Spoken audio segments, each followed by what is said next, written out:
Bienvenidos a esta segunda conferencia del ciclo El secreto de la vida, organizado por nuestro compañero, el profesor don Javier Urra.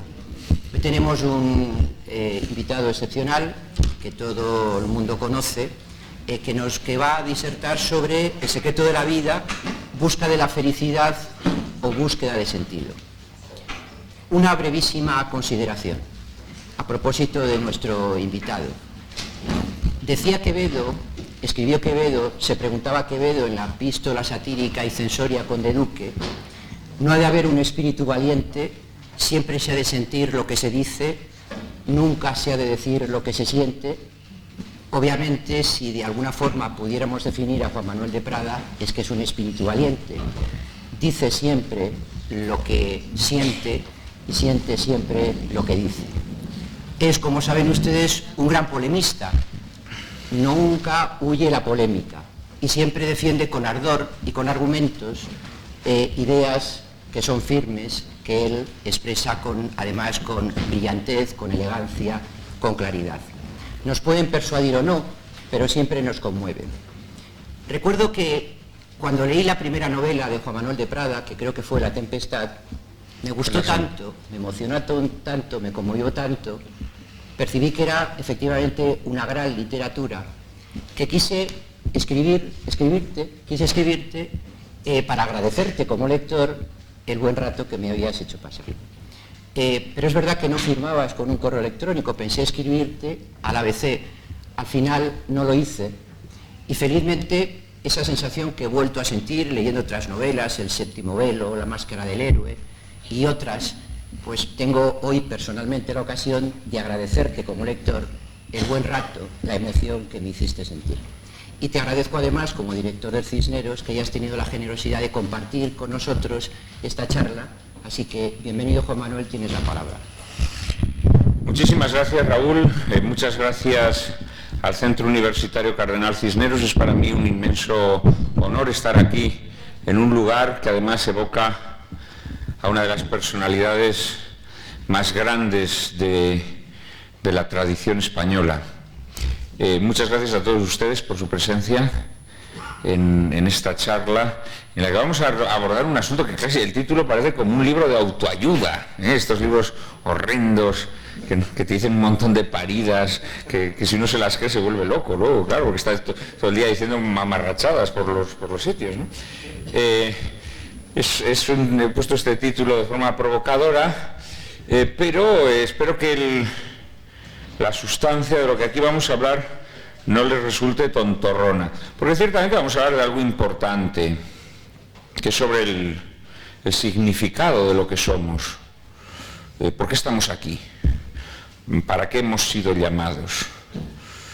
Todos tenemos experiencia de lo que la vida es, propia parcialmente por lo que hemos vivido, pero mucho más global y panorámica a través de lo que han vivido nuestros antepasados, muchos de los cuales ya no están con nosotros, y a través de lo que hemos leído de aquellos que nos precedieron en este camino.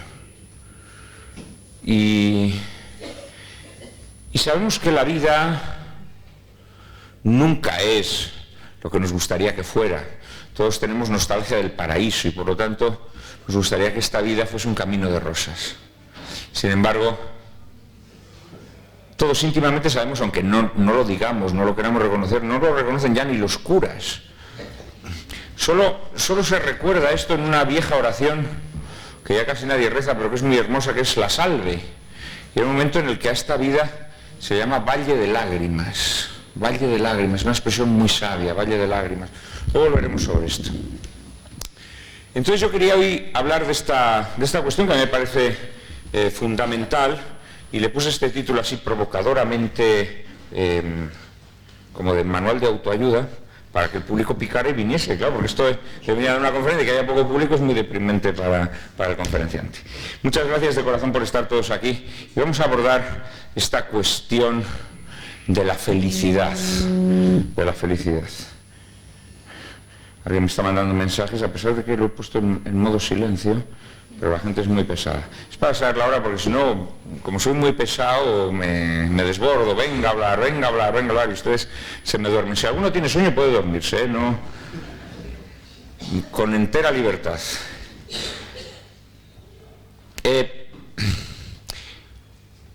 El concepto de felicidad, que a lo largo de la historia humana ha sufrido muchos abordajes intelectuales y se ha intentado definir de muchas maneras, la más hermosa siempre pues, ha venido ligada a una tradición pues, que podríamos decir como gran referente cultural de la antigüedad, Horacio, por ejemplo, ¿no? Con su hermosa composición, el Beatus Ille, feliz aquel que... Y que entre nosotros pues, está ahí Fray Luis de León, ¿no? Con su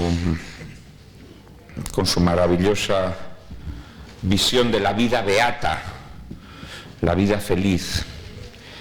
El concepto de felicidad sufre un trastorno monstruoso en el mundo moderno que alcanza su plasmación, incluso plasmación legal, en la célebre Declaración de Independencia de los Estados Unidos de América, en donde se consagra nada más y nada menos que es el derecho a la búsqueda de la felicidad, como uno de los derechos básicos del ser humano.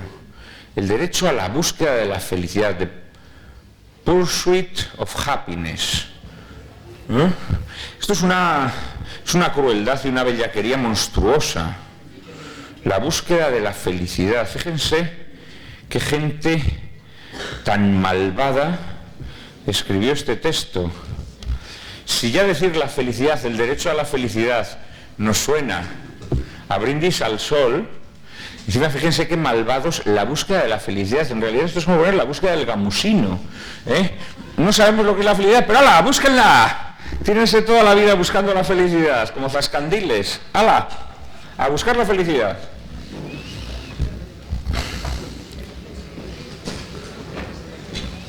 Una de las mayores monstruosidades de las ideologías modernas es que les transmiten al ser humano una sensación de poderío, hoy diríamos más cursimiento, aunque a mí la palabra me encanta porque es ridícula y me gusta decirla porque empoderamiento, ¿eh?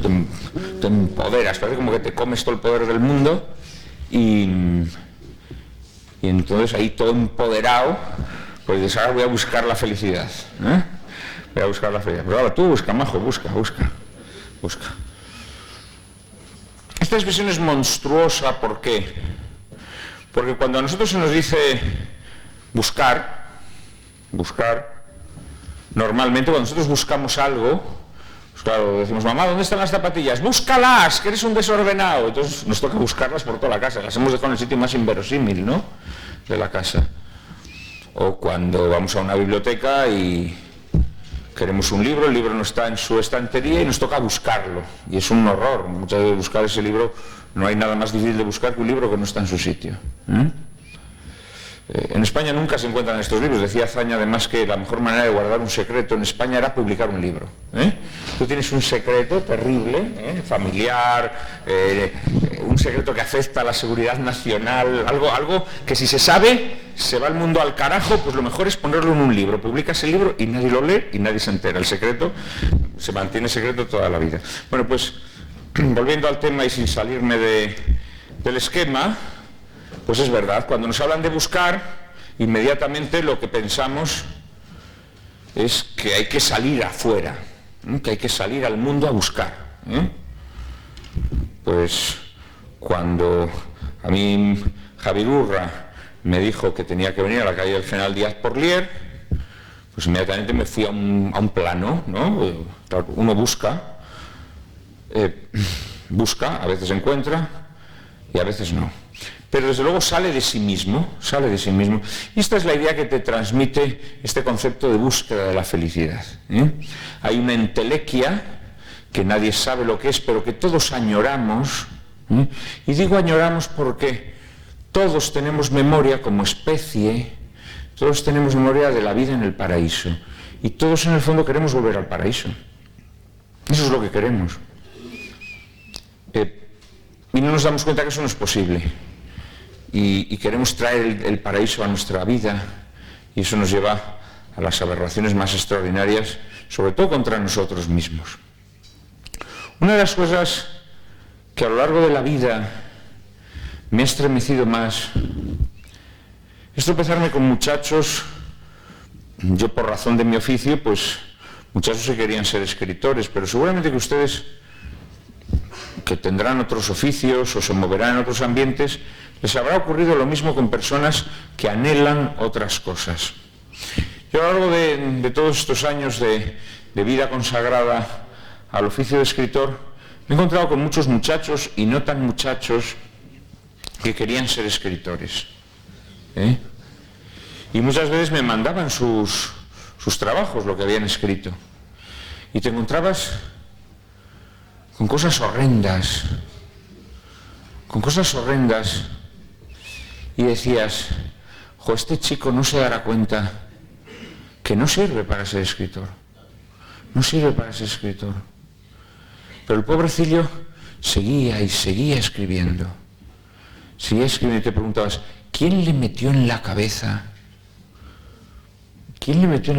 que quería ser escritor, que debía ser escritor, que tenía una vocación literaria? Esto es una consecuencia inevitable de esta proclamación demente que encontramos en la Declaración de la Independencia de los Estados Unidos, y que luego se ha repetido en muchos textos legales y que ya forma parte del ADN genético del mundo moderno, la búsqueda de la felicidad. Imbuir a las personas la idea de que ellos pueden construir su biografía, de que podemos, mediante un ejercicio de afirmación de la voluntad, construir nuestra vida. Construirla ex novo, de la nada. Es decir, como si nosotros fuésemos un meteorito que ha aterrizado en la Tierra, de procedencia brumosa o inexplicable, y desde la nada podemos construir nuestra vida. Podemos levantarnos un día y decir, yo quiero ser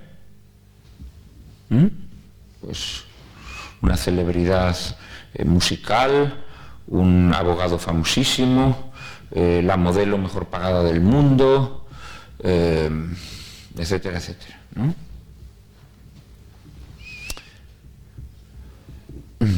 Claro, imagínense que yo mañana, por ejemplo, me levantase y dijera, yo quiero ser campeón del mundo de los 100 metros lisos, porque me gusta el sudor de los músculos en ese momento de esfuerzo máximo en el que uno atraviesa la meta, ¿no? Ahí con todos esos negrazos maravillosos de Jamaica, de Estados Unidos, que vuelan sobre...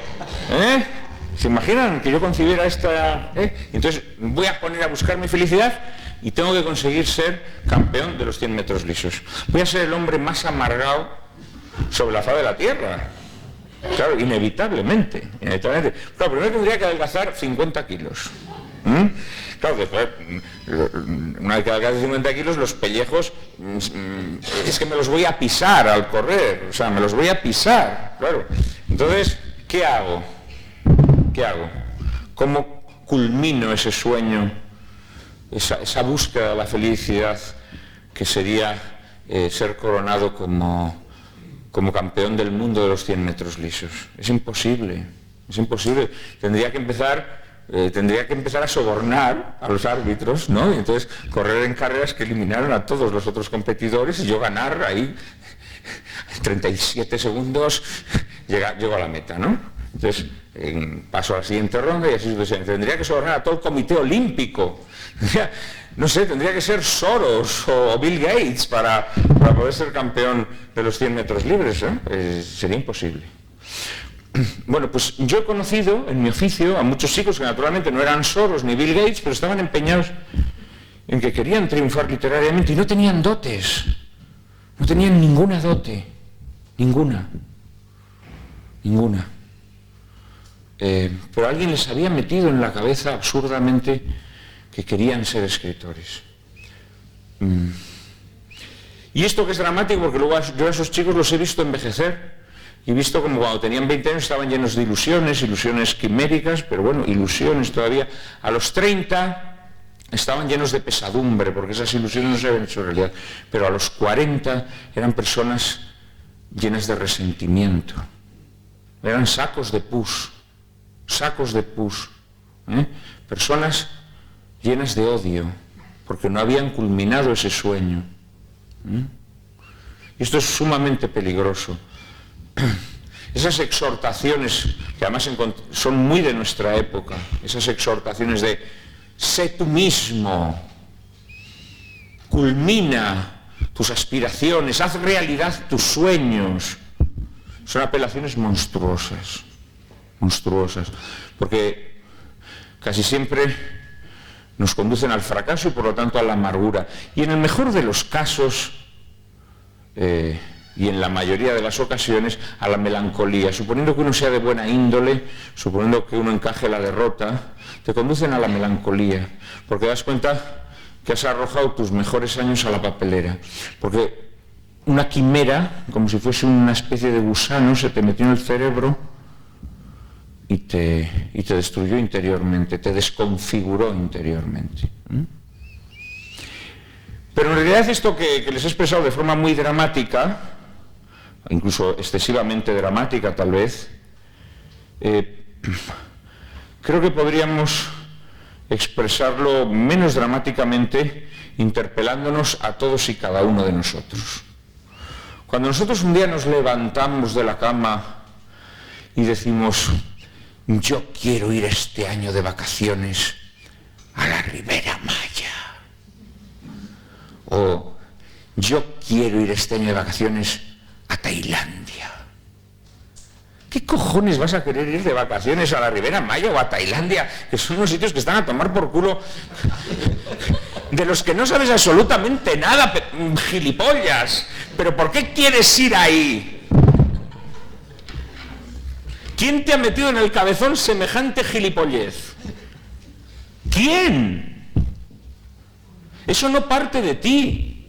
Es imposible que tú en tu casa tranquilamente de repente digas, quiero ir a la Ribera Maya. Eso es impensable. Eso es una idea que te están infiltrando en la cabeza. Eso es la propaganda con la que te están destruyendo, desbaratando, metiéndote en la cabeza quimeras que no forman parte de ti, de tu vida. Probablemente están jugando con nostalgias hermosas que tú tienes. A lo mejor tú en el fondo con lo que estás soñando es con el río de tu pueblo, donde le diste el primer beso a una chica. Y de repente, mientras tú estás pensando en eso, pues en la tele van y te ponen imágenes de una playa y de un señor y una señora que van corriendo por la playa. Y entonces tú degradan lo verdadero que hay en ti y pasas del río de tu pueblo, del que en el fondo te avergüenzas, porque dices, joder, es que si saben que soy de este pueblo, la gente va a pensar que soy un paleto. Y además es que yo en este pueblo, mi abuelo era bastante pobre y la casa de mi abuelo era de las peores del pueblo. Entonces yo tengo que hacer, que yo quiero ir a la Ribera Maya, no imbécil, no, tú lo que querrías es volver a ese río maravilloso de tu pueblo, donde eras muy feliz, donde te bañabas en calzoncillos, y donde le diste un beso a una chica maravillosa, de la que hace 20 años que no sabes nada. Bueno, pues nosotros en nuestra vida hemos introducido estas cosas ridículas, que son como injertos que han logrado meter en nuestra alma y que no tienen nada que ver con nosotros. No, nosotros no queremos ir a la Ribera Maya. ¿Cómo coño vamos a querer ir a la Ribera Maya si no sabemos qué demonios es eso? Nosotros no queremos ir a Indonesia de vacaciones, además, si es que no entiendes nada de lo que te están hablando. ¿Para qué coños quieres ir? Vete a Albacete, gilipollas, que todo el mundo habla tu lengua. Y que tienen unos platos que te gustan mucho más que la comida esa, que te van a poner lombrices y cosas raras. Pero por el amor de Dios, ¿cómo logran hacer esto con nosotros? Pues logran hacer esto con nosotros porque nos han metido en la cabeza una entelequia, algo que está fuera de nosotros. Y así han logrado convertirnos en zascandiles a la caza del gamusino. La única felicidad posible es la adecuación entre lo que somos y lo que hacemos. Esta es la definición clásica de la felicidad. No existe otra felicidad. Es la adecuación entre lo que somos y lo que hacemos. Y para que esa adecuación sea posible, lo primero que tenemos que hacer es saber quiénes somos. Saber quiénes somos. Y reconciliarnos con lo que somos, coño. Reconciliarnos con lo que somos.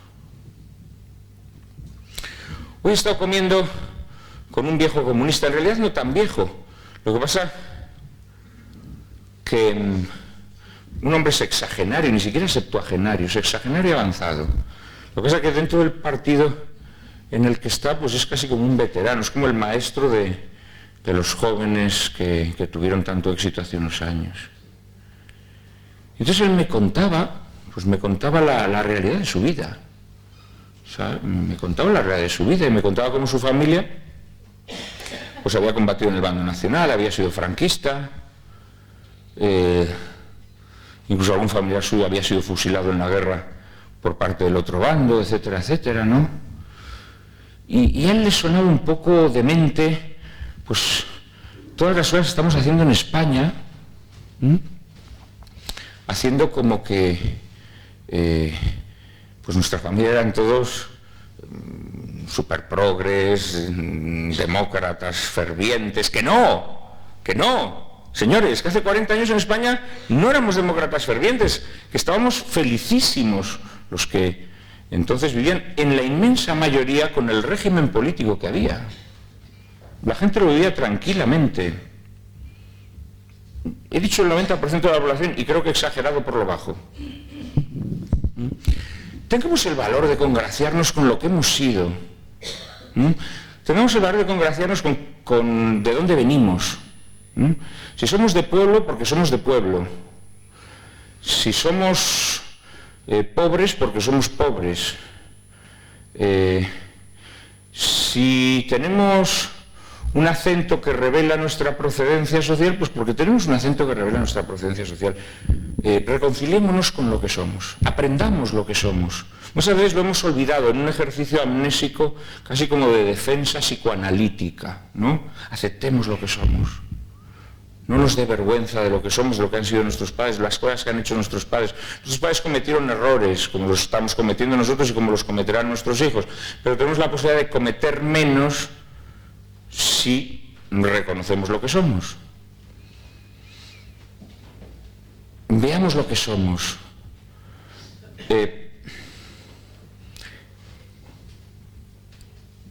Y cuando somos capaces de reconstruir lo que somos, veamos lo que de forma natural serían nuestras inclinaciones.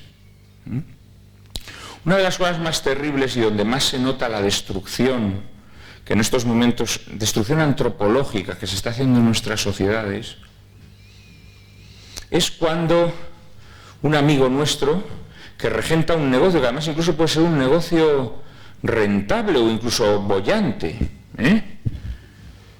pues nos dice, pues yo qué sé, pues un señor que es peluquero, ¿no? O un señor que es el dueño de un restaurante, o un señor que tiene una tiendecita, ¿no? Y nos dice, no, es que mis hijos no quieren heredar el negocio.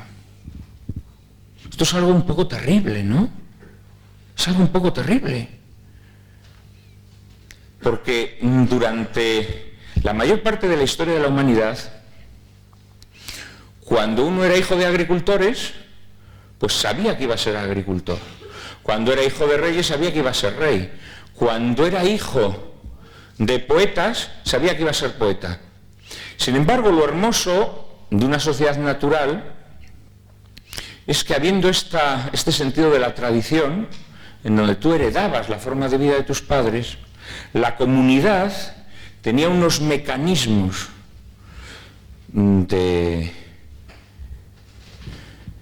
alarma, digámoslo así, que cuando detectaba que el hijo de unos agricultores era muy buen poeta, pues lo llevaba al estrado, lo llevaba a la palestra para que recitara uno de sus poemas. Y al mismo tiempo, cuando descubría que el hijo de unos poetas era muy buen rey, pues lo encumbraba hasta hacerlo rey. Por supuesto, en aquella época el tiranicidio estaba perfectamente asumido. Si el rey era malo, se le apuñalaba y fuera. Platón habla de esto. ¿En qué diálogo era? Ahora no me doy cuenta.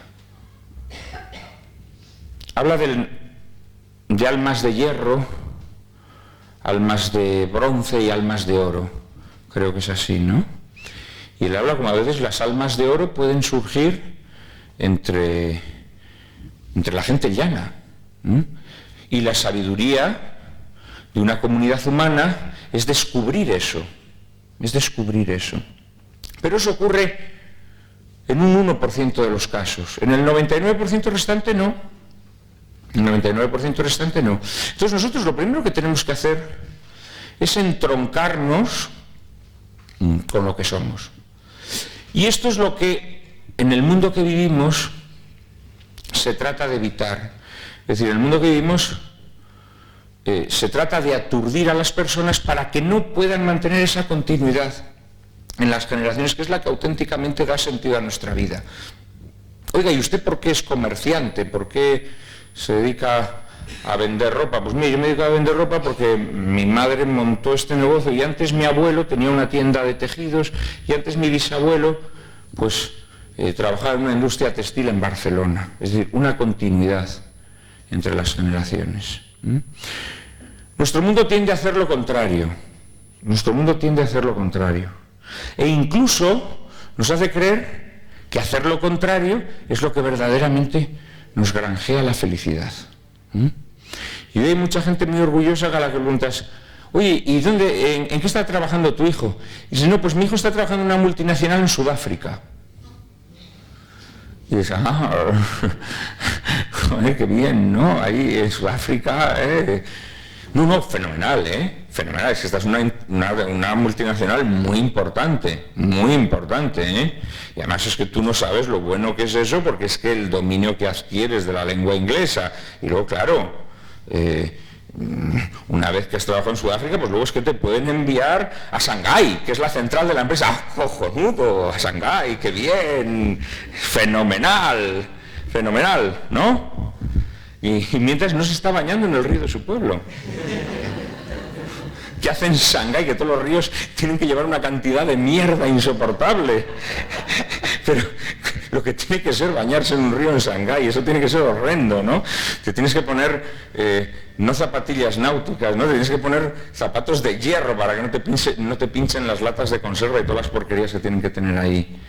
Pero vamos a ver, nos hemos vuelto locos. ¿De verdad pensamos que lo que va a hacer feliz a nuestro hijo es una vida de Sudáfrica a Shanghái? No, eso no hace feliz a nadie. Pero es que es más, si nos hace felices es que ya somos posthumanos. Porque lo que caracteriza al ser humano es el arraigo. Eso es lo verdaderamente humano. La necesidad que tú tienes de estar en tu tierra, de hacer tuya tu tierra, de que tu tierra, además de que tu tierra forme parte de ti, a través de la propiedad, que este es otro problema del que no podremos ahora entrar por extenso, pero lo que permite que los seres humanos de verdad sean felices, como nos decía Chesterton, es la familia y la propiedad, que son las dos instituciones que nos arraigan, las dos instituciones que crean sentido de pertenencia en nuestra vida. Y el ser humano, como decía Aristóteles, es un ser político, un animal político, el zoon politikon, ¿no? Y el zoon politikon, para ser tal, necesita vivir en comunidad, necesita vivir en la polis. Y la forma de vivir en comunidad es vivir arraigado, Es decir, establecer unos vínculos muy fuertes. Y esos vínculos fuertes son, fundamentalmente, la familia y la propiedad. Fijémonos estas dos instituciones cómo están hoy. Están hechas unos zorros. Estamos todos ahí buscando la felicidad como locos, pero nuestras familias están arrasadas. Esto es dramático, ¿no? Yo tuve la inmensa suerte, la inmensa alegría de celebrar hace apenas 15 días las bodas de oro de mis padres. Y yo los miraba con envidia, ¿no? Los miraba con envidia, decía, joder, qué envidia me da esta generación que todavía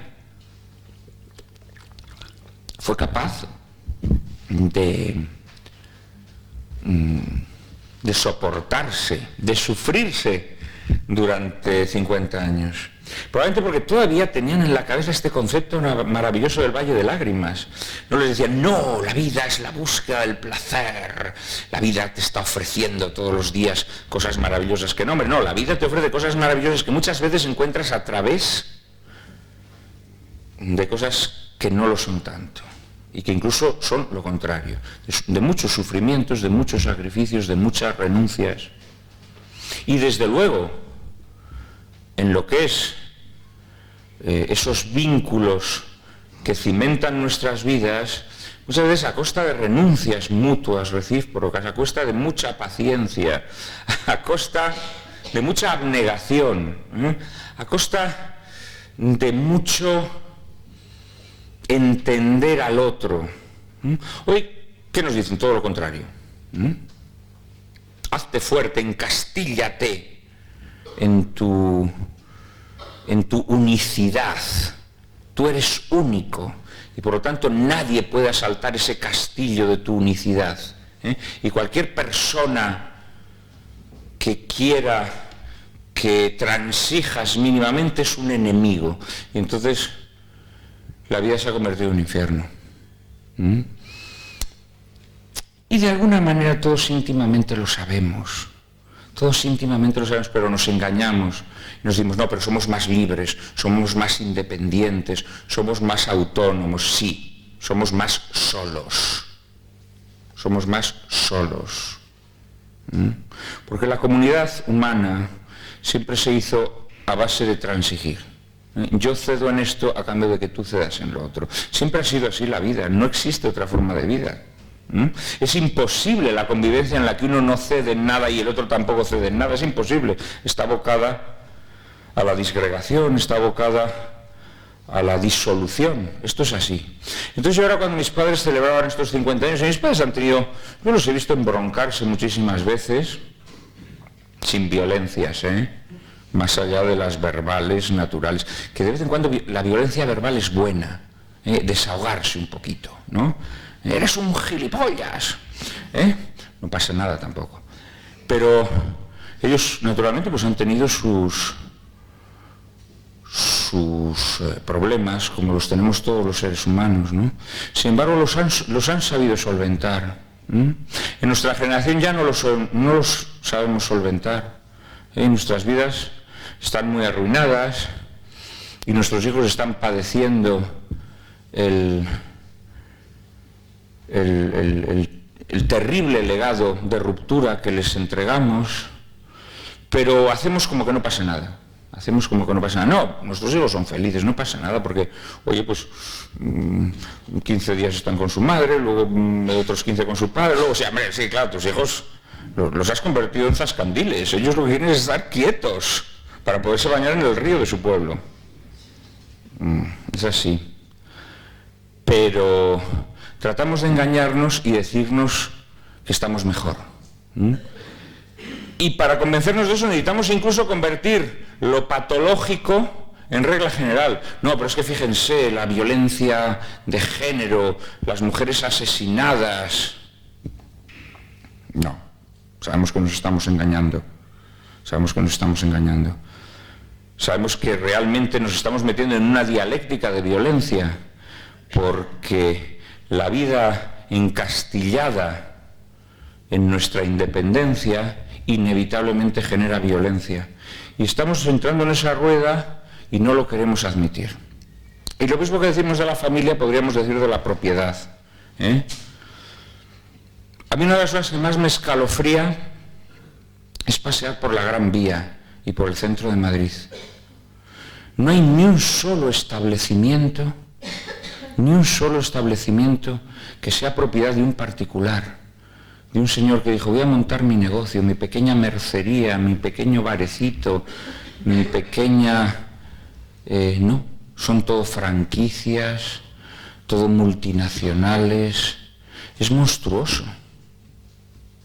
Es algo aberrante. Ya no existe propiedad, ya no existe arraigo propio.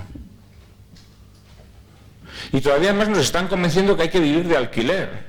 que ni siquiera tengamos una casa propia, que mejor vivimos de alquiler, y así así un año podemos irnos a trabajar a Sudáfrica, otro a Shanghái, no pasa nada, estupendo, ¿eh? Y nos lo tragamos. Todo esto nos lo tragamos. No, es mentira. El sentido de la vida es exactamente el contrario, es el arraigo, no hay otro. No hay otro. Y además es que todos lo sabemos. Todos queremos estar en nuestra tierra con los nuestros.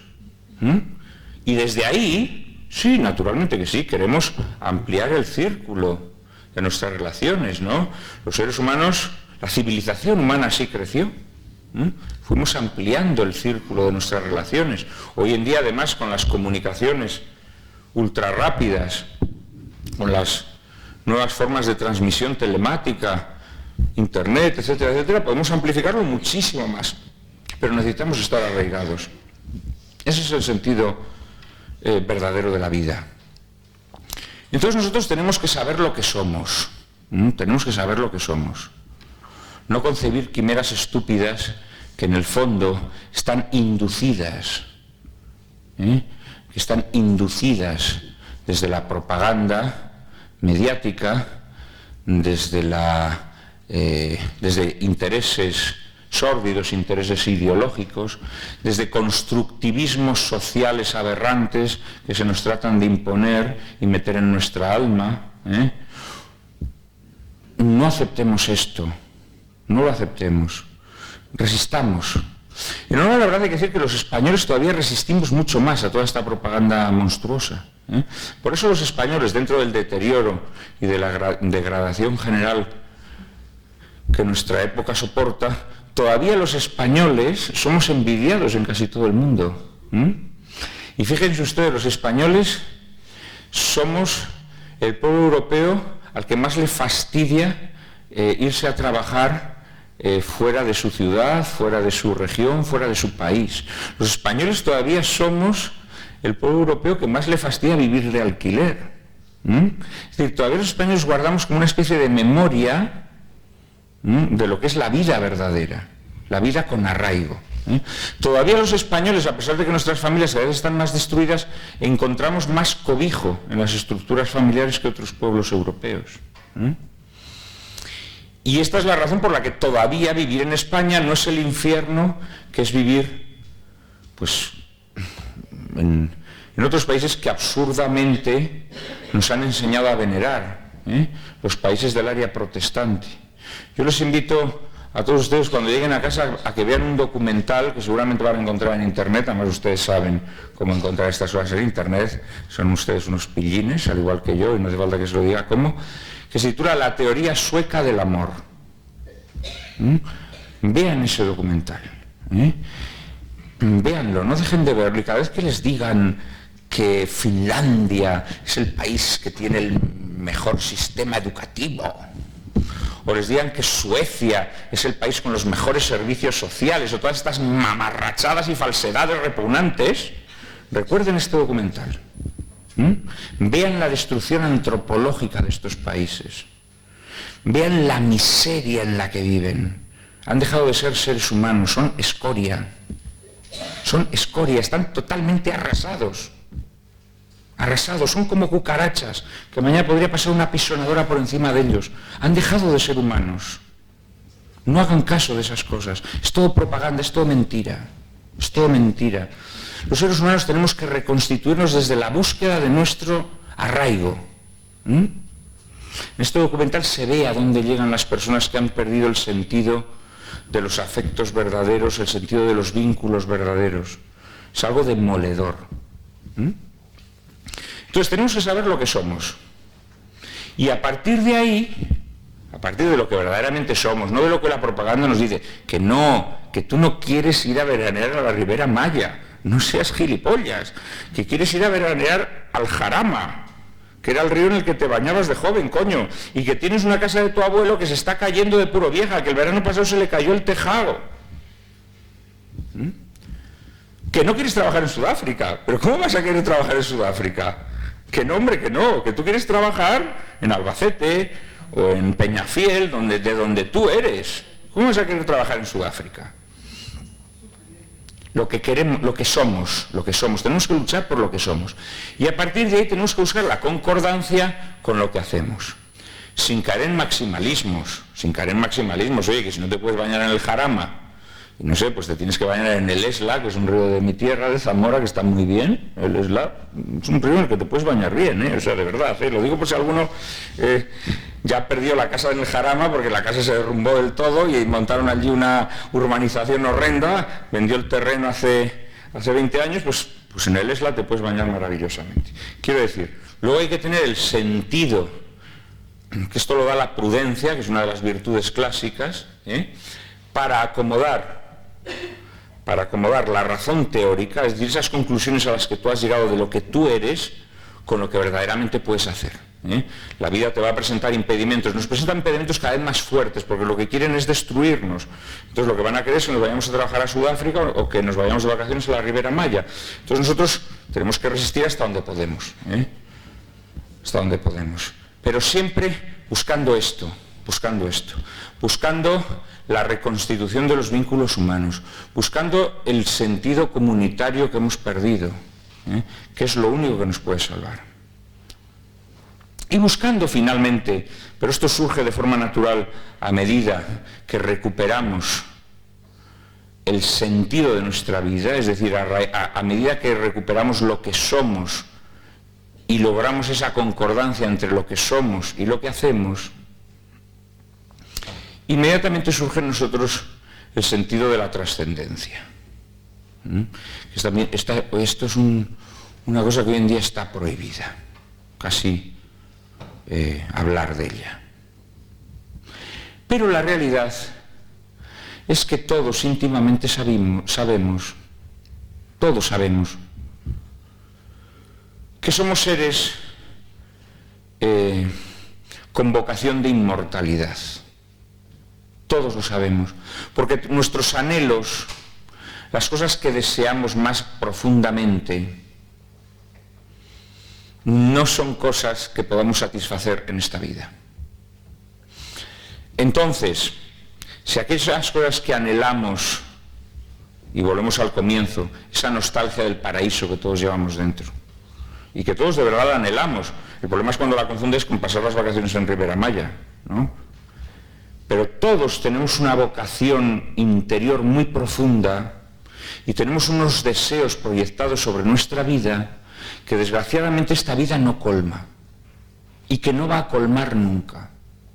Y que por mucho dinero que tengamos, por mucho que viajemos, por muchas novias o novios maravillosos y buenísimos y macicísimos y con tableta en el gimnasio, no vamos a colmar. Entonces decimos, pero entonces estos anhelos que yo tengo y que la vida no me puede dar, ¿cómo se explica esto? Pues solo hay dos explicaciones. O estamos llamados a la inmortalidad, o estamos locos. Somos personas que padecen una distorsión cognitiva. Somos personas que esperamos de la vida algo que la vida no nos puede ofrecer. Si aceptamos esta segunda posibilidad, es decir, que somos personas absurdas, claro, la conclusión es terrible porque terminamos cayendo en el nihilismo más absoluto. Y ese nihilismo lo único que puede generar en nosotros es más insatisfacción. Porque entonces vamos a decir, bueno, la vida es una mierda, no tiene sentido, entonces pues vamos a entregarnos a la búsqueda de placeres mundanos, ¿no? Vamos a comer como bestias, ¿no? Por ejemplo, yo seguro que caería en este vicio, pues ahora tengo que llamar, pues yo voy a ser un plusmarquista del sexo, todo bicho viviente que pase por delante de mi campo visual va a caer en mis garras, ¿no? Y si tienes mucho dinero vas a decir, pues yo quiero comprarme, pues yo qué sé, todas las casas del mundo, Vamos a ver, todos sabemos que esto no nos va a hacer más felices, lo sabemos perfectamente. En todo caso puede abotargar nuestra sensibilidad, porque siempre la satisfacción de los placeres genera un abotargamiento en la sensibilidad. Y del mismo modo que cuando estamos bebidos, pues vivimos en una especie como de estado de ingravidez, ¿no? Que aunque peses 140 kilos como yo, pues te piensas que eres esbelto y alígero, ¿no? Pues sí, puedes vivir así toda tu vida, pero en realidad te estás engañando. La otra posibilidad es pensar que es verdad, que ese anhelo profundo que yo tengo es porque verdaderamente he sido creado para ser inmortal. Esto hoy en día suena escandaloso, pero la realidad es que es la primera vez en toda la historia humana en la que los hombres, los seres humanos, no nos hacemos esta pregunta. En todas las civilizaciones y en todas las épocas esta era la cuestión primordial, en todas. Si nos remontamos al hombre a la cultura más prehistórica que nos podamos imaginar y buscamos un enterramiento, vamos a encontrar que junto a los restos de ese ser humano, pues había unas almendras o un saquito con una serie de adminículos que eran ofrendas que le dejaban sus familiares para que ese ser querido que acababa de morir se atravesase, pues lo que fuese, ¿no? El Aqueronte o el lago que había que cruzar para llegar a la otra vida. Es decir, que siempre, en todas las culturas, en todas las civilizaciones ha existido la convicción de que nuestra vida aquí no había quedado completa. Pero incluso si nosotros analizamos nuestro ser interior, ya no digo nuestra alma, porque en nuestra época el término alma es problemático, pero la psicología que no entra, una pena que no está aquí nuestro querido amigo Javier Urra, tengo que ir concluyendo ya, ¿verdad? Incluso la psicología que hoy en día no se atreve a aceptar la existencia del alma, sin embargo, sí reconoce que hay un principio perdurable en el ser humano, que hace que experiencias que vivimos en nuestra infancia tengan un eco en nuestra edad madura e incluso en nuestra ancianidad. Nosotros podemos morir recuperando nuestra infancia. Esto es algo misterioso, es decir, hay un principio en el ser humano que se mantiene inalterable, a pesar de que a lo largo de la vida somos muchas personas distintas, a pesar de que la vida con sus golpes, con sus alegrías nos va cambiando. Y decimos, madre mía, yo ya no tengo nada que ver con aquella muchacha de 18 años, yo ya no tengo nada que ver con aquel joven que terminó su carrera, tal. Sí, parece que no tienes nada que ver, pero sin embargo hay algo que sigue dentro de ti. Hay algo que sigue dentro de ti, inalterable, a lo largo de una larga vida. Esto es algo misterioso, esto la psicología lo reconoce. Y reconoce los traumas tienen que ver con la emergencia de estados espirituales anteriores. Es decir, hay un principio que se mantiene inalterable y vuelve a ti, y vuelve a ti, y vuelve a ti. Claro, lo que nos tenemos que preguntar, ese principio inalterable que no es material, que no es el bazo, ni los testículos, ni las almorranas, digamos, que es algo inmaterial y que está dentro de nosotros y que nos acompaña toda la vida, podríamos preguntarnos, ¿desaparece con nosotros? El día que entregamos, al final de la andadura por este valle de lágrimas, entregamos nuestro cuerpo mortal, ¿no hay nada que lo prolongue? ¿No hay nada que lo prolongue? Esta es la gran pregunta que se han hecho todas las civilizaciones. Muchos filósofos, grandes filósofos a lo largo de la historia, han probado la existencia del alma. El primero fue Platón, poniéndolo en boca de Sócrates. Y desde Platón hasta nuestra época han sido muchos los filósofos que han intentado probar la existencia del alma. Seguramente al hombre contemporáneo las pruebas ya no le sirven. Esas pruebas son pruebas especulativas, filosóficas.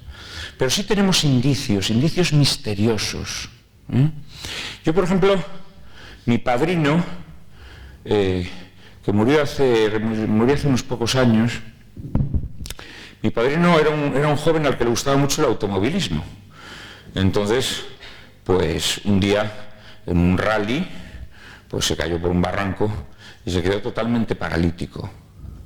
Se quedó totalmente paralítico y le decretaron una tetraplegia absoluta y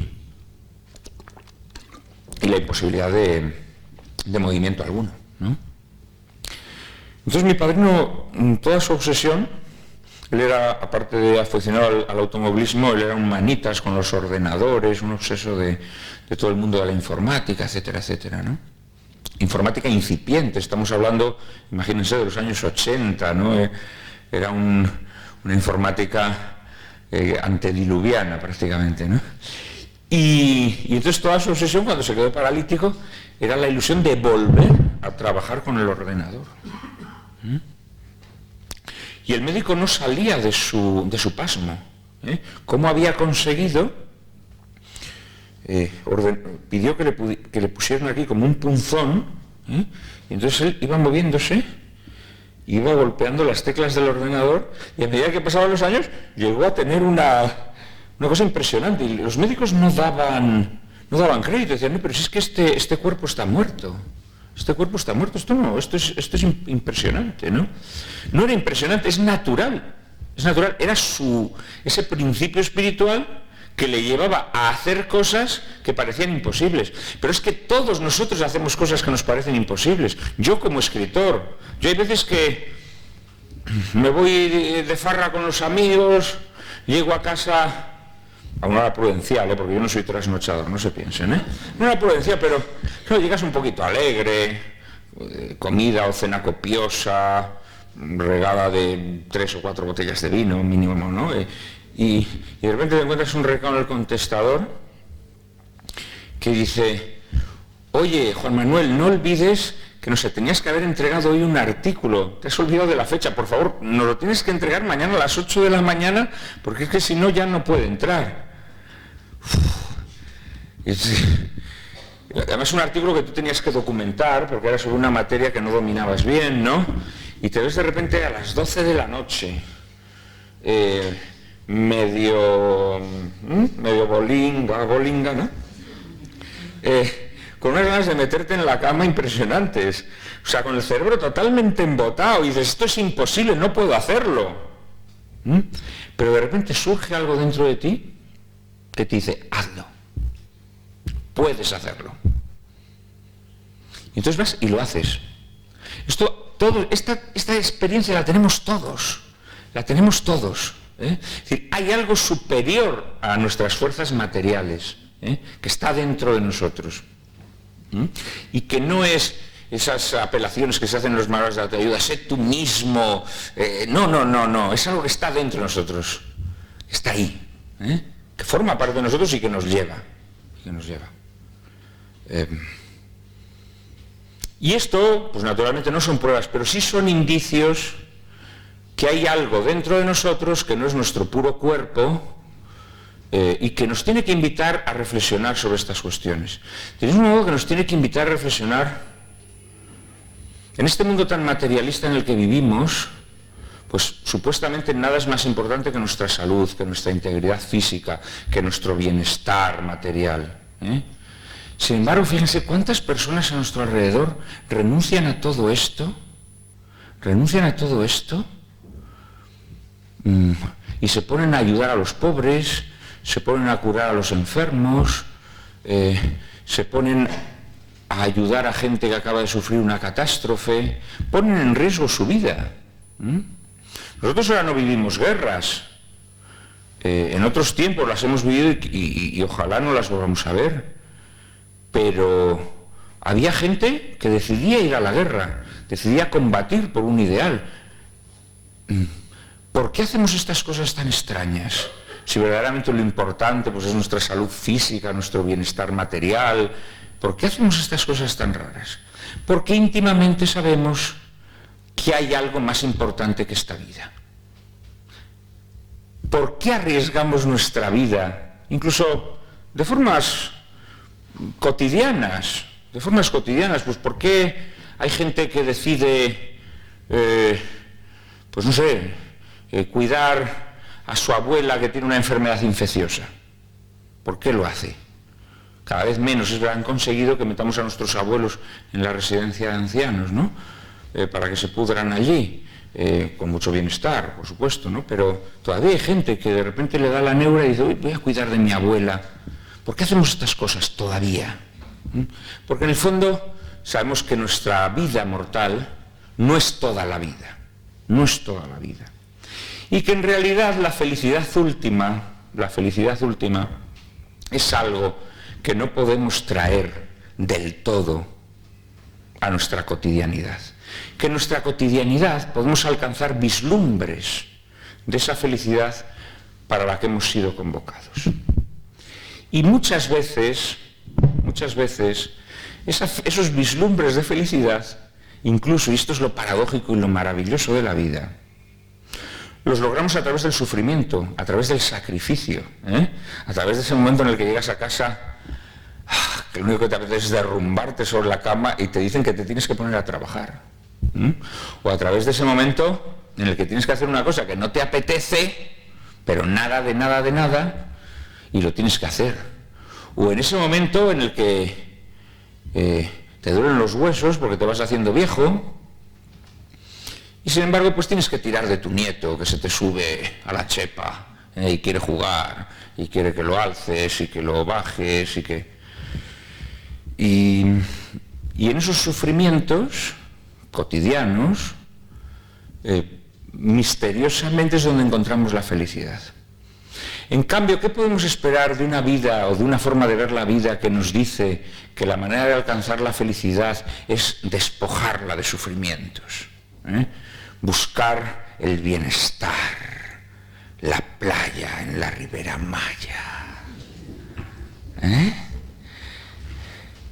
Allí tumbadicos al sol, sin que nos moleste un mosquito. Mentira, en la Ribera Maya hay mosquitos a punta pala, te van a poner a caldo los mosquitos. ¿Qué forma extraña de vida es aquella que nos dice que tenemos que extirpar el sufrimiento de nuestras vidas para ser felices? Eso es todo mentira. Eso es todo mentira. Naturalmente el regodeo en el sufrimiento es una cosa de enfermos y de perturbados. Pero la confrontación con el sufrimiento, es decir, con la realidad de la vida, es la única forma de vida que nos puede conducir verdaderamente a la felicidad, porque va a ser ahí donde encontremos el misterio y el sentido de lo que somos. Y con esto no me quiero extender mucho más, porque creo que he abusado de su atención, los he aburrido suficientemente, pero son ustedes tan heroicos que ni siquiera se han dormido. Es más, estoy casi seguro que ninguno de ustedes va a ir este verano a veranear a la Ribera Maya. Muchas gracias por su atención.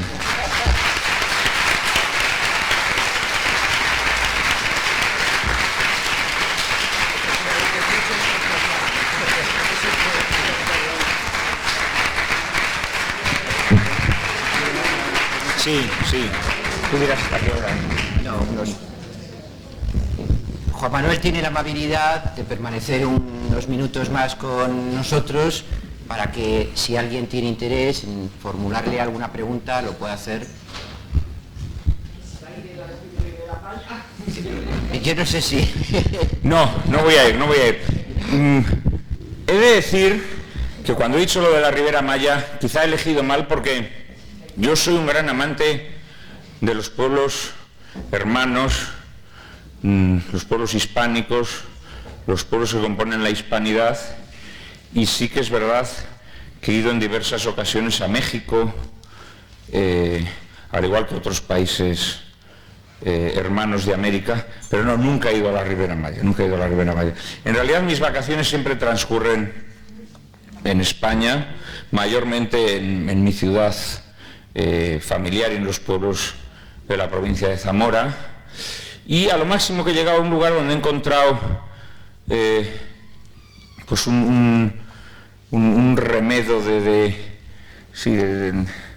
esa especie de Arcadia que yo siempre buscaba en Italia, que para mí Italia es unos pueblecitos del Lacio, de la Tuscia, concretamente una provincia de Italia, pero no, nunca he ido de vacaciones a lugares exóticos, nunca jamás, la verdad.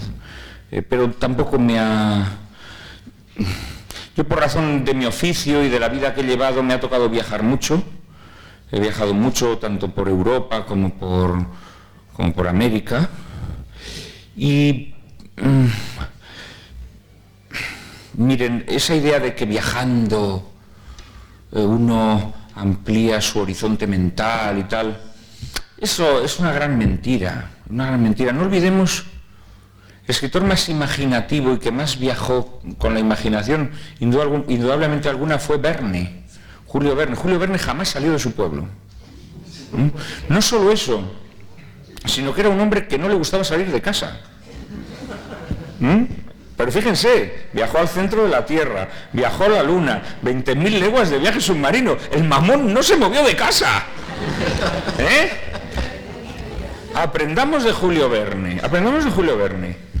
Otro ejemplo, Henry James, el gran escritor angloamericano, americano de nacimiento, pero inglés de educación, y bueno, pocos escritores habrá en el mundo que hayan tenido una visión más penetrante de la psicología femenina. Lean las novelas de Henry James, una de las más sencillas, Retrato de una dama, una de las primeras, ¿no? Pero bueno, luego todas sus grandes novelas.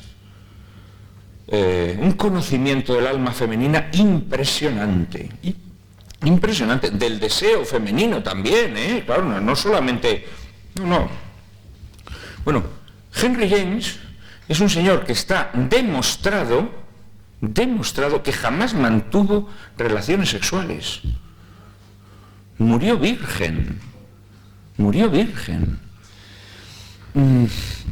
Con esto lo que quiero decir es que no nos tenemos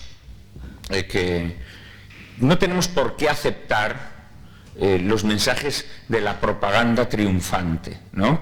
Es decir, por ejemplo, una frase que se dice mucho y que a mí me parece una patochada, ¿no? El nacionalismo se cura viajando.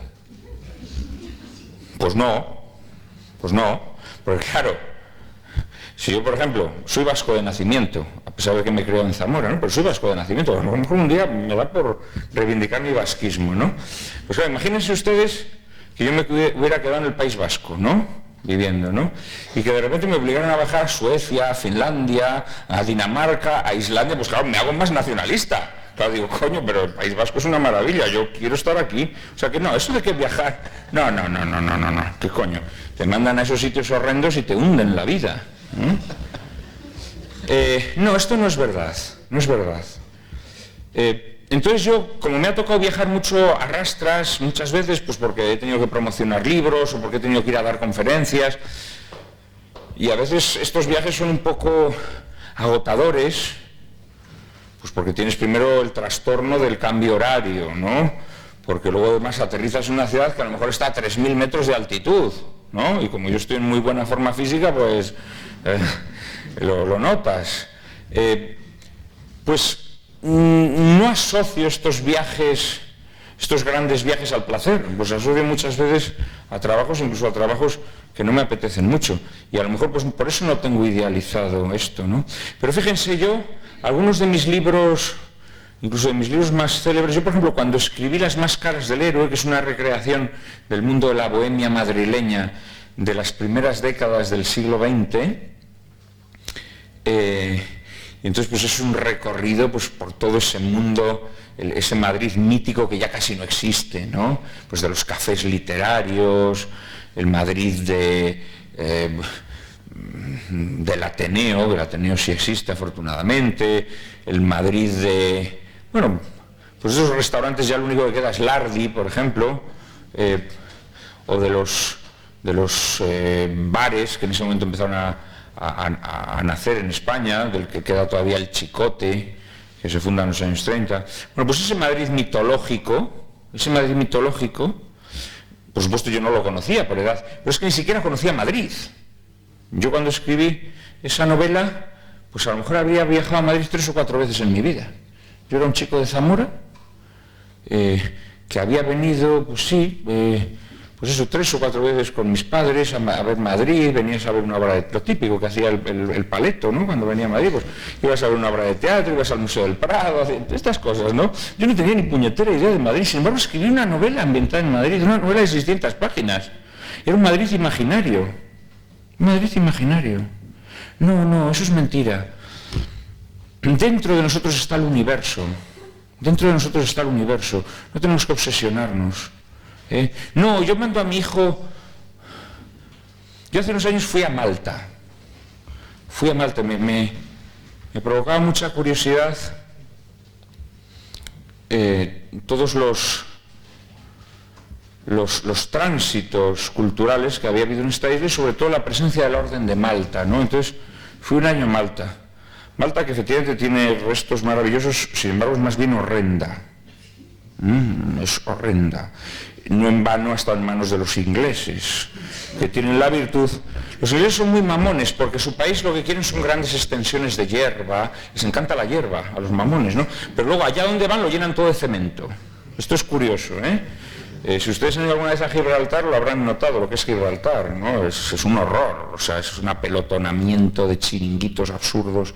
Bueno, chiringuitos absurdos donde todos están cometiendo fraudes y delitos fiscales, naturalmente, ¿no? Pero todo apelotonado. Pues Malta es así también, como Gibraltar, ¿no?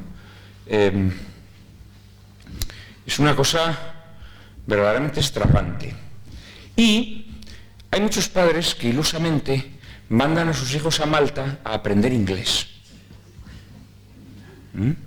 Bien, yo les aseguro que en Malta no hay absolutamente nadie que hable inglés. Nadie. En Malta todo el mundo habla maltés, como es natural, claro. Pues como si ahora de repente en Zamora llegaran los ingleses, nos invaden, nos colonizan, y luego 200 años después se van y la gente está en gilipollas y se piensa que en Zamora vamos a estar hablando inglés. No, hombre, no. ¿En Zamora qué coño vamos a hablar inglés? Pues en Malta tampoco, no habla nadie inglés. Es un idioma oficial que la gente utiliza para rellenar formularios, pero en su vida pues no hablan en inglés. Bueno, pues hay muchas familias españolas y otros países que mandan a sus hijos a que aprendan inglés a Malta. Y ahí están los hijos cogiéndose unas borracheras, etcétera, etcétera, en español. O sea, se cogen las borracheras en español, naturalmente. Bueno, con esto lo que quiero decir es que muchas veces, con esa idea de que hay que viajar y tal, pues nos meten ideas totalmente snobs y absurdas en la cabeza.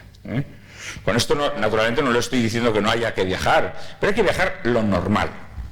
Hay que viajar lo normal. Es decir, no tenemos que meternos esa desazón. Yo creo que uno de los triunfos de lo posthumano en nuestra vida es que nos metan desazones. No, y es que yo no quiero morirme sin conocer Melbourne. ¿Pero por qué? Gilipollas, o sea, ¿pero por qué? Muérete tranquilo, no pasa nada, Melbourne sigue ahí. O sea, no nos dejemos llevar por la desazón. Esta es la cosa. Muy buenas. Gracias por el rato tan delicioso que Muchas gracias, caballero. yo tengo verdadera nostalgia y creo que supongo que más de uno de los que estamos aquí, más de una para quedarla aquí muy de momento, de algo que hizo usted que se llamaba Lágrimas en la Skin. Nos va a poder... Quiera Dios que algún día pueda ser posible. Hoy por hoy no lo veo posible. Hoy por hoy no lo veo posible. Aquello fue posible milagrosamente en una televisión que tenía mucha mala fama, pero que era una televisión que admitía... Yo el programa que hacía no era un programa que tuviera la línea editorial de la cadena, pero fue un programa que hice con una entera libertad y que además disfruté mucho y que me hizo muy feliz hacerlo y que yo también a veces añoro, pero hoy por hoy esto es impensable, porque precisamente en ese mundo posthumano hacia el que vamos, tampoco interesa que a través de la televisión se le haga pensar a la gente, se le planteen cuestiones que excedan las banalidades que interesa que la gente tenga en la cabeza, ¿no? Esto es un programa así ahora mismo en una cadena de televisión convencional es impensable. Sin embargo, también es verdad que a través de Internet empiezan a surgir iniciativas, televisiones mucho más modestas, que se hacen con menos medios, pero que tienen una realización profesional y que es muy interesante. A mí hace unos meses me hizo una entrevista a Pablo Iglesias, en un programa que tiene de entrevistas que se llama La Tuerca. Y La Tuerca es un programa que se hace para Internet, y se hace de forma modesta y no tiene grandes costes, y yo no descarto la posibilidad de que... de hecho, tengo algún amigo al que le estoy intentando convencer con esta idea, ¿no?, de montar una televisión por Internet, una cosa mucho más modesta, pero que tenga una factura profesional y que se pueda hacer, no ya a través de la televisión convencional. Yo le diría en general que los medios de comunicación convencionales están al servicio de la destrucción de las comunidades humanas. O sea, soy muy escéptico con la posibilidad de que a través de un medio de comunicación convencional se pueda hacer algo de ese estilo al que fue este programa, ¿no? Esto también nos tendría que servir para hacer una reflexión, sin mencionar mi programa, porque esto sería un poco fatuo, ¿no? Pero pensemos, por ejemplo, en un programa como La Clave. Muchos de ustedes lo recordarán si tienen cierta edad, ¿no? Un programa que se hizo en los años 70, incluso principios de los 80, ¿no? Este programa hoy en día sería impensable en la televisión. ¿Por qué? Porque, y no era un programa, no se piensen ustedes, era un programa bastante sistémico, es decir, que allí cuando se discutían las cuestiones, pues siempre llevaban a un representante. Es verdad que eran representantes de una altura intelectual muy superior, ¿no? Hoy sería una jaula de grillos y mandaran a un representante de cada partido político. Sería un horror, ¿no? Pero allí, pues oye, te iba gente, repito, del sistema, entre comillas, pero hombre, personas con una cultura, con una formación, y te hablaban de temas variopintos. Temas muchas veces políticos, pero no siempre políticos, temas sociales, temas religiosos, temas... Bien, esto hoy en día sería impensable en la televisión actual. Entonces tenemos que preguntarnos por qué es impensable, porque evidentemente ha habido una degeneración. ¿Y por qué ha habido una degeneración? Porque interesa que la haya.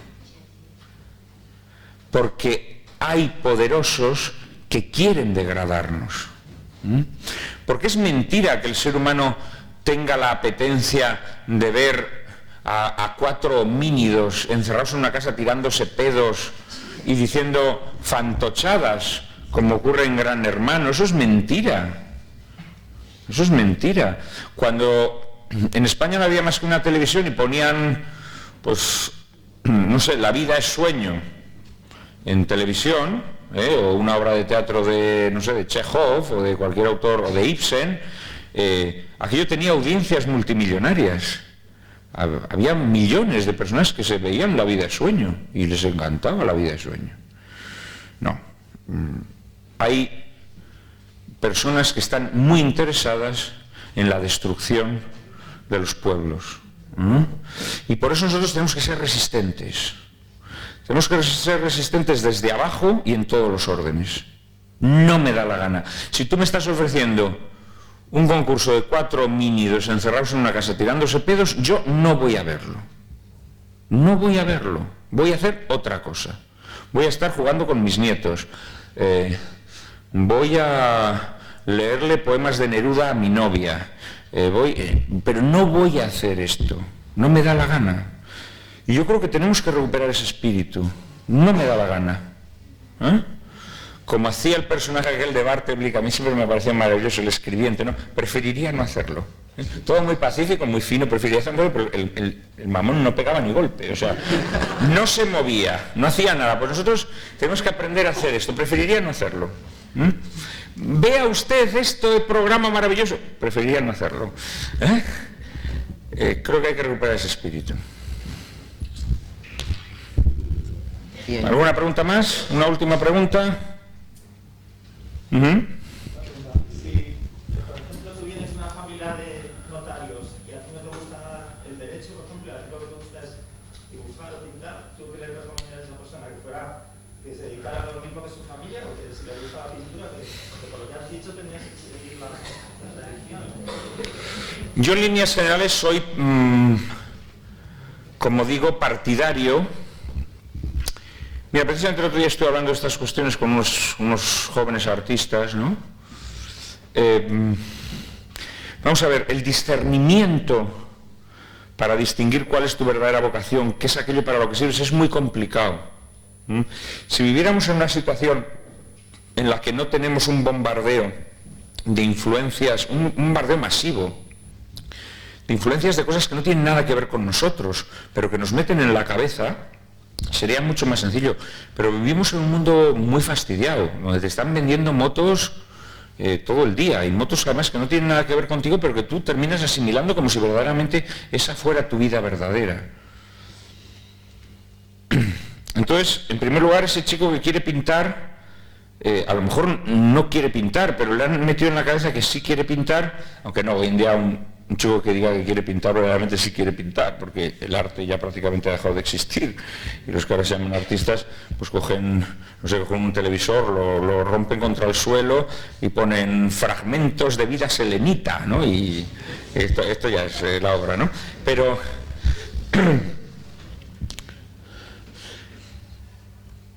vamos a ver, yo a este joven, ¿qué le recomendaría?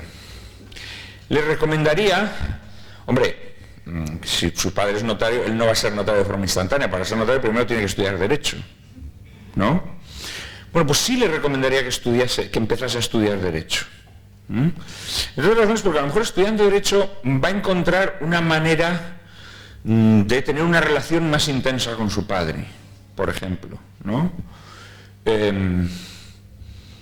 Porque este es otro problema, porque antes cuando hemos hablado de la destrucción de la familia, nos hemos referido sobre todo a cómo hoy en día, pues eso, el divorcio, las rupturas familiares, etcétera, etcétera, están a la orden del día. Pero no olvidemos también las rupturas intergeneracionales, que es una de las maneras a través de las cuales se ha logrado también esta destrucción. Es decir, yo todavía crecí en un mundo en el que a mí lo que me decía mi abuelo me admiraba. O sea, para mí mi abuelo era un héroe, ¿no? Yo vivía embebido en todo lo que decía mi abuelo, ¿no? Hoy en día los abuelos los vemos ahí como armatostes que están ahí en casa, que cuando hemos sido niños nos han limpiado el culo, y luego cuando ya nos sabemos mayores pasamos de ellos hasta que desaparecen porque se van a la residencia de ancianos, ¿no? Entonces, en ese sentido, yo sí le recomendaría empezar los estudios de Derecho, y al mismo tiempo le recomendaría que profundizase en su vocación. Yo eso es lo que hice. Exactamente, curiosamente, ¿no? Mi padre era abogado, además mi padre fue abogado a pulso, porque mi padre en realidad era obrero en una fábrica de productos químicos, de abonos minerales. Luego ya consiguió trabajo en Zamora, volvió a Zamora a la familia, y mi padre estudió a distancia, primero graduado social, que se decía entonces, estos estudios hoy ya no existen, no sé el equivalente hoy en día que sería. Sí, relaciones, ¿no? Sí. Y luego estudió Derecho, ¿no? Entonces, ¿yo por qué estudié Derecho? Bueno, pues porque yo había vivido como mi padre estudió la carrera. Claro, mi padre estudió la carrera ya treintañero, y yo veía cómo iba a hacer los exámenes, que entonces la sede de la UNED estaba en Palencia, íbamos toda la familia con él, y era muy divertido esa noche en la que dormíamos todos en la misma habitación, pero mi padre no dormía, estaba estudiando toda la noche, y mi madre y yo pues estábamos en la cama haciendo como que dormíamos, aquello era divertido, ¿no? Y entonces pues sí, estudié Derecho, pero naturalmente mi vocación estaba conmigo, me iba acompañando, y yo iba compartiendo mi tiempo también con mi vocación, ¿no? Llegó un momento, antes lo decía Raúl, yo empecé la carrera de Derecho, pero ya en tercero dejé de ir a clase prácticamente, ¿no? Porque la vocación se me iba imponiendo, cada vez de forma más pujante, más fuerte, ¿no? Entonces, yo sí recomendaría a cualquier joven que en principio siempre el punto de partida tiene que ser la tradición, el punto de partida tiene que ser aquello que te arraiga a los tuyos, de forma natural, y luego naturalmente tiene que surgir la iniciativa a medida que uno va formando su juicio. Pero en el error en el que no debe caer es en dejarse arrastrar por decir, yo soy artista. Esto es peligroso, ¿no? Esto es peligroso. Máxime en un mundo en el que el arte cada vez tiene menos cabida. porque la realidad es que antes hablábamos de esta chabacanería y de esta destrucción a través de los medios de comunicación y demás, ¿no? Pero es a través de otros muchos flancos. Hoy hay muchas cosas que conspiran contra la sensibilidad artística. Yo creo que vivimos en una sociedad a la que cada vez es más fácil engañar con camelos y en la que cada vez es más difícil que el verdadero arte pueda ser apreciado. Entonces hay que tener mucho cuidado, especialmente con las vocaciones artísticas. Porque una vocación artística, yo antes lo decía al comienzo de mi intervención, ¿no? Una vocación artística frustrada te llena de amargura, de frustración y a veces incluso de resentimiento. Ese muchacho que empieza a escribir o a pintar cuando es un adolescente, pues está lleno de ilusiones, pero cuando esas ilusiones se han marchitado y tiene 40 años, se ha convertido en un resentido, ¿no?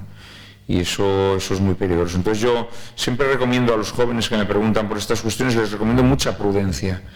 Les recomiendo que nunca abandonen su vocación, pero que la vayan acompañando de un discernimiento. Todos los días hay que volverse a hacer las mismas preguntas. ¿De verdad yo valgo para esto? ¿De verdad esto es lo que yo quiero ser? Etcétera, etcétera. Yo creo que esto sirve en general para cualquier vocación humana, ¿no? Es decir, yo creo que hay que acompañarla de un discernimiento constante. Muchas gracias a todos. Muchísimas gracias.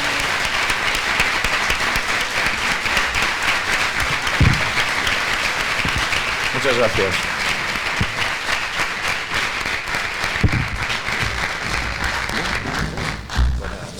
Pues muchas gracias, amigo. Un placer tenerte aquí. No, un placer para mí.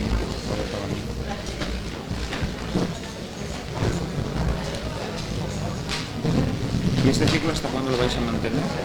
Bueno, hemos empezado este año, queremos traer a más gente. A lo largo de todo el curso, A lo ¿vais largo de todo el curso, para pues repetirlo. ¿Qué hacéis? ¿Una al mes? No, hemos pensado como media docena en total. ¿Te puedo coger un poquito de agua, Robert? Se queda un poco seco. No, aquí está todo... No, bueno, esto también me sirve, ¿no? Una pregunta. Dime. Y, por ejemplo, cuando no sabes en verdad lo que quieres hacer, a dedicarte, sabes claramente lo que quieres. Por ejemplo, a mí me pasa que yo lo que quiero es casarme, formar una familia, pero no sé, o sea, no sé que yo no quiero vivir para trabajar, no quiero que, sé que trabajar va a ser para yo tener, o sea, mi mentalidad ahora, que cuando me dicen, siempre me preguntan, pero ¿a qué te gusta trabajar? Qué bien. Importante no me destruye. Entiendo perfectamente. Entonces, Pues lo que tienes que hacer en primer lugar es buscar un buen hombre. O sea que cada vez es más difícil. Pero tienes que estar bien segura de él, tienes que ponerlo a prueba. Ponlo a prueba. Prometo las duras, pero... sí, o sea, yo siempre que me preguntan mis padres y todo, siempre me pone mi hermana y todas las amigas, pero María, ¿cómo yo ya, o sea, tampoco por esto, pero digo, yo por mí, o sea, yo estoy claro, yo estoy segura, o sea, yo es que... Pues tienes que casarte cuanto antes, en el momento que puedas, en el momento que tengáis, que él tenga una fuentita, no lo dudo. Entonces yo lo pienso y Pero siempre... entre tanto, como a lo mejor eso no va a poder ser mañana, estudia, hazte una formación, ¿me entiendes? Pero si tu objetivo es ese, si tú lo que quieres es casarte, es lo que tienes que hacer. Pero no a lo loco, ¿entiendes? No a lo loco. Tienes que garantizaros unos medios de vida. Cuanto antes mejor. Es que siempre lo dicen que sí, esto y tal, y yo lo pienso y digo, yo a lo que me había... No, una de las cosas que también tienen de destruirnos es que nos casemos tarde, que nos casemos viejos, con 30 y tantos años, para que hayamos perdido el vigor, las ilusiones. Sí, que cada vez que te dicen que sí, que tienes que hacer luego tal, un curso, no sé qué, o prácticas, como a mi hermana le pasa, que ahora no tiene trabajo fijo y está todo el rato que temporal, que nunca consigue. Y yo por ejemplo, sé que no lo quiero. Como me pasa hoy en día a todos los... Sí, ya tiene, y yo por ejemplo sé que... Pues amigo, ya sabes lo que tienes que hacer, ¿no? Muchas gracias por... Hay que sacar la familia adelante. Ella y yo le seguimos mucho. Muchas gracias. Sí, bueno, yo por él, porque es que justo el día de mi cumpleaños tenías una conferencia y digo, y claro, él estaba ahí, no tal, no voy a poder ir a la... Bueno, quería ir, digo, pues si quieres ir, a la conferencia, era una comida con mi familia y tal, digo, porque si es, en plan, si es la única y tal, y justo al día siguiente vi en que ibas a hablar en mi universidad, vi el papel y te digo, pues mira, ya no hay problema, ya vienes tanto. Me alegro mucho de conoceros. ¿Y estáis los dos aquí estudiando o no? No, yo. ¿Tú estás estudiando en otro sitio? En la Universidad Rey Juan Carlos. ¿Y qué estás estudiando? Derecho. ¿Te queda mucho? Y acabo este año. ¿Acabas este año? Pues chico, ya sé. Está el pobre. Tampoco voy a clase, casi nunca. Hay que buscar curro y a casarse. Sin más. Ahí ya está. Hay que casarse cuanto antes. Sí, muchísimas gracias. Gracias a los dos. Gracias por todo bien. Pues ha sido un gusto. Espero que nos sigamos viendo, ¿eh? Tenemos que decir que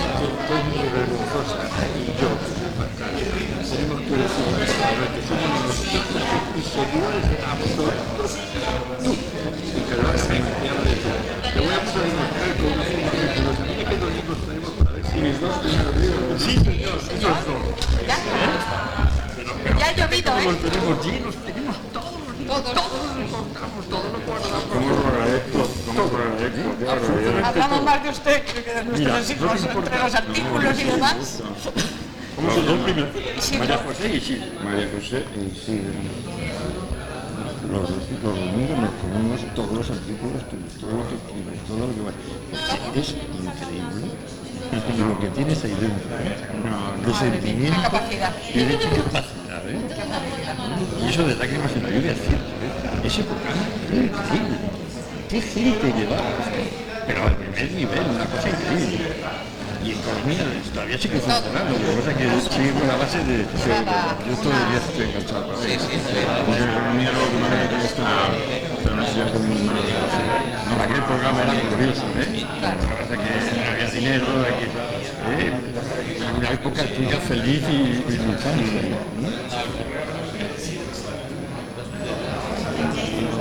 Y digo, gente que va a preguntar por tu hija, ¿qué tal? Pregunté la otra vez, Sí. Elena. Nosotros hemos visto 4 o 5 veces, siempre que hemos tenido oportunidad. Que mi hija ¿Cómo ya está? muy Que es mayor, una jovencita.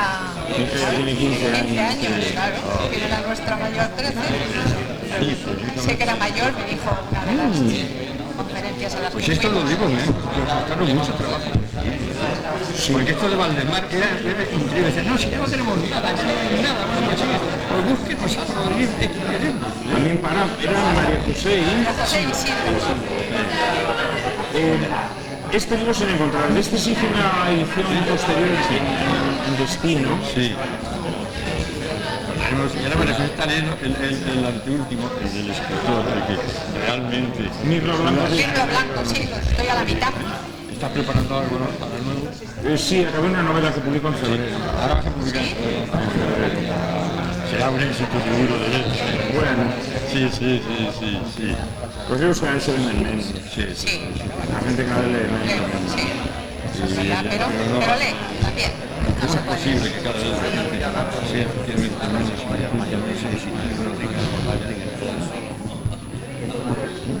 Bueno, o sea, la tecnología siempre te aparta de la vida, ¿no? Y hoy en día yo creo que pocas veces en la historia de la humanidad el hombre ha estado tan obsesionado con la tecnología. Es que facilidad, está hablando, está escribiendo. qué Claro, horror. Juan Manuel Prada, Esto se ve mucho, por ejemplo, cuando viajas en tren. Es impresionante, la gente se tira horas y horas con el móvil, ¿no? Digamos que tienes ahí. Es increíble. Juan Manuel, un placer y lo digo que esperaré porque es febrero. Sí, claro. Un placer. Muchas gracias. ¿Qué tal? Un gusto. Un placer, Juan Manuel, ¿Qué pasa, Araceli? que como siempre un éxito. Dale un abrazo a tu marido Mañana. y gracias por venir. Oye, ¿te lo pasaste bien en los Perfecto, otros días? estupendamente. Muchísimas Y Javier gracias. también, ¿no? También, estuvimos una mesa excepcional. Gracias de corazón. Adiós. A ti. ¿Importaría que hacemos una foto? No, hombre, no. No, lo pongo de pie, ¿no? O sentado, como prefieras. Así se siente más ponente también.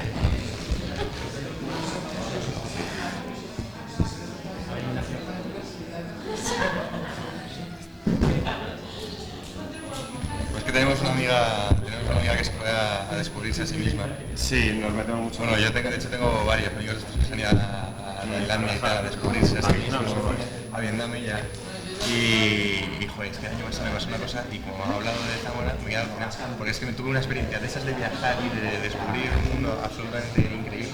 Sí, en la Sierra de la Culebra, ¿no? En la Sierra de la Culebra, en Tábara, Tábara de San Martín de Tábara, bueno, todos los pueblos de Tábara, porque fuimos así de misiones a llevar los oficios a la zona de Tábara. No sé si la conocerás. Sí, muchísimo, porque mi abuelo era de esa zona de Tábara, mi Moreluela de Tábara, y mi abuela de Cojuelo de Tábara, toda la comarca de Tábara. Sí.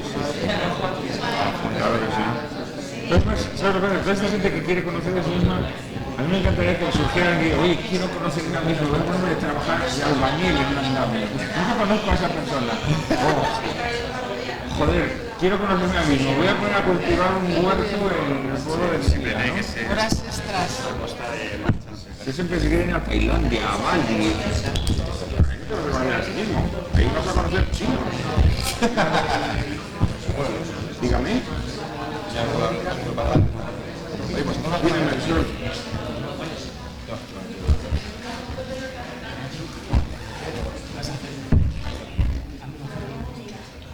El artículo de mañana para pasado, no lo tengo. Es que además me pillas fuera de casa porque estoy ahora mismo en una conferencia, terminando una conferencia. ¿Pero por qué me dices esto? ¿Porque se ha fallado alguien?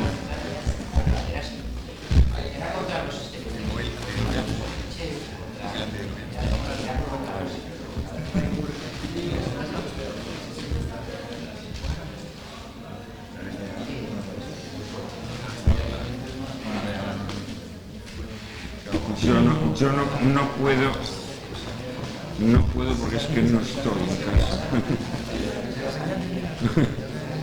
Lo siento, no. Un abrazo fuerte. Hasta luego. Adiós.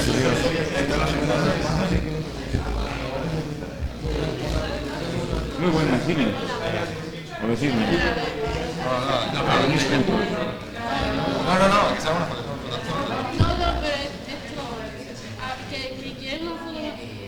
Sí, vamos a hacer si me importa. Es que somos todos de encima de esta clase, damos clase aquí, en cuarto de Derecho. Podemos hacer, sí. Si podemos hacer una foto que no la hacemos. Podemos hacer una foto de... No, que también no quiero sacar una foto. Ah, vale. Nos ponemos... Me pongo aquí si queréis. Nos ponemos en clase... Sí. Te hago una cosa, que hago una asistente. Son reglas de esto del foro. Es que soy un estúpido. Mira ese, los dos así cuando... Mira la cámara, si no... ¿Ya? Muy bien. ¿Tú también? Sí.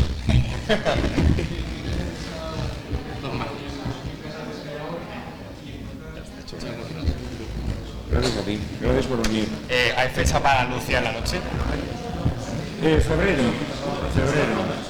Principios de febrero. ¿Cómo sabes el título de la novela? Pues porque en contra de lo que piensas, gente con Facebook sí le sigue. Entonces apareció en su página de Facebook el aviso con la foto de Vértigo, creo que era, y sale el anuncio de que ya habías terminado de escribirla, pero no había ninguna fecha. Pero voy a preguntarle a ver cuándo la... Pues ahora en febrero. Tengo muchas ganas. Ahora dentro de poco me mandarán las pruebas, este mes de diciembre me imagino que corregiré pruebas y en enero la meteré en imprenta, sí, en febrero saldrá. Fenomenal. Pues, entonces nos volveremos a ver por ahí alguna. Sí, con muchísimo gusto, vamos. En febrero la presentaré, supongo. Bueno, nos veremos, nos vamos a ir a ver el tema el encuentro con Cortázar, García de Cortázar. Sí, la presentación del libro. Queremos saber, nos han invitado ahí. Sí, eso es la semana que viene. Pues muy bien, me encantará saludaros ahí. Al pie del cañón. Muy bien. Venga, rápido. Pues siguiendo también. Un placer, ¿eh? Gracias por venir.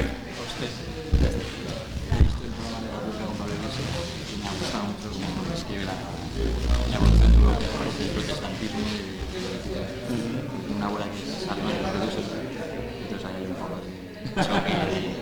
¿Ella es protestante? No, pero la ella conoce, claro, que es mucha buena idea, yo no estoy en la parroquia. Qué bien. Siempre es algo desconocido. Me alegro.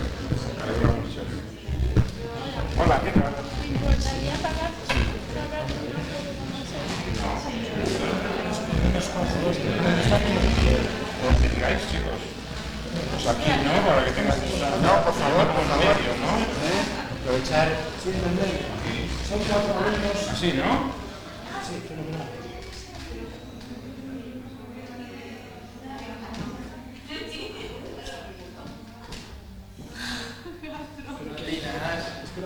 Hay que comprar los libros y leerlos.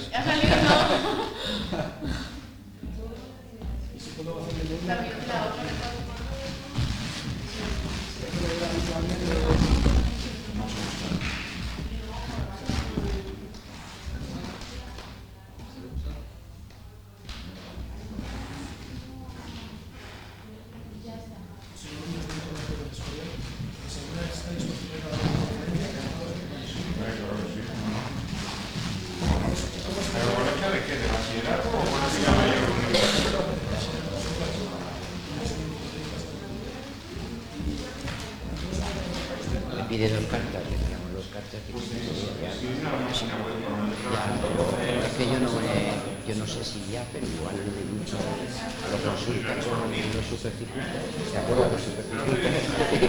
Y le dicen que esta mujer es del partido y hay que defenderlo en el partido. No, yo me creo cualquier cosa.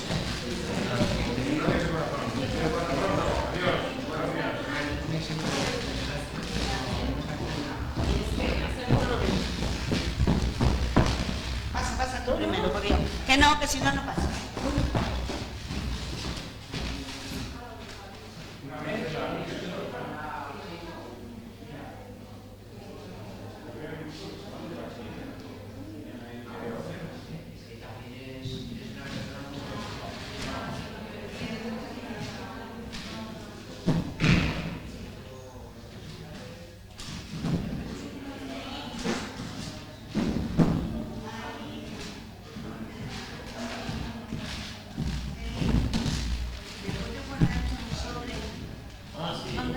Por Loli, me lo guarda. Lo dejo ahí. Sí, sí, pon para Loli.